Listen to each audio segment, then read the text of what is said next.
dito. Hi, babe. Hello! Ano, kamusta? Ano ba naman yan? Naninigarilyo ka.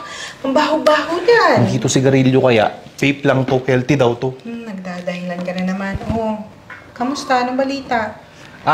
Nga pala. Nakalimutan ko tuloy yung sasabihin ko. Sabi ni ate kanina, nung tumawag siya, may party daw. Birthday ni Utoy. Wow, talaga? Kailan? Sa Miyerkules. Miyerkules? Hindi po pwede. Pupunta kami sa regional office nun. Busy, ang daming aasikasuhin.